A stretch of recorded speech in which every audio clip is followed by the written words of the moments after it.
So a little bit about my college decision as a high school basketball player, how I decided to play basketball at the next level. I had kind of a unique experience, but I think it's also something that might apply to a lot of potential college athletes that aren't necessarily super like Big Ten or ACC level college players, but they're going to play basketball at the next level. And I got recruited to play by Division I, Division II, Division III, and NAIA schools. And as I whittled down my list of playing basketball at the next level, I whittled it down to 4 different schools. One was Division I, one was Division II, one was Division III, and one was a NAIA school. And you're weighing all the different pros and cons. Financially, you're weighing fit, you're weighing role. You might be weighing kind of the value of how far or close you are from home. And there's no right or wrong decision for everybody, right? You need to make a decision that you yourself are comfortable with. In my case, I had a chance to be a redshirt freshman at a Division I school, and then I had scholarship offers at Division II, scholarship at NAIA, and then Division III. Thankfully I had good grades, financial aid and things like that still allowed me to play basketball somewhat at the Division III level and not take on a huge burden of loans. So that plays a factor too. You got to make sure academically you're strong.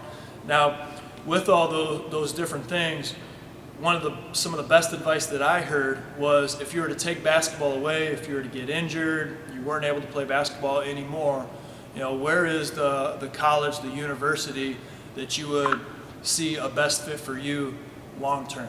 And so I'm not going to list all the schools that I didn't decide to go to, but I ended up going to Hope College, a Division III school. And part of the reason that I chose to go there was when I was weighing the points of emphasis and the values, and I said, if I went to Hope College and I wasn't able to play basketball, would I still want to be there? And the answer was yes. And then obviously they have one of the top small college programs in the country, a huge following and fan base. And I can tell you that my college teammates, many of those are still my best friends today. So if you're a college recruit, potential college recruit, you're kind of weighing the options of going all out for Division I, maybe you're getting some Division III interest. There's some scholarship opportunities from NAIA or D2. You need to make sure that your choice is for your own. Don't make the decision based on what somebody else tells you to do.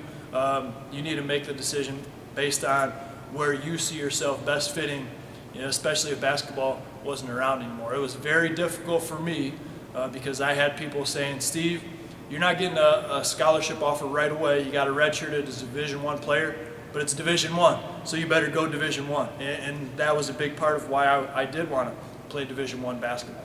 I had scholarship money, right? And so being able to say, man, there's a school that's going to give me money to play basketball, and saying, man, even with that, saying no, because I didn't feel like the money would have been maybe one of the only reasons that I would have went to some of those schools. But if you can have great grades, right? If you can see what kind of financial aid or scholarships you can get, that's going to make all of those tough decisions possibly a little bit easier and to give you more flexibility as far as where you might go at the next level. Think about all those things, internalize it as you're making your college decision, and most of all, think about what's going to be the best fit for you if basketball was taken away from you. Peace.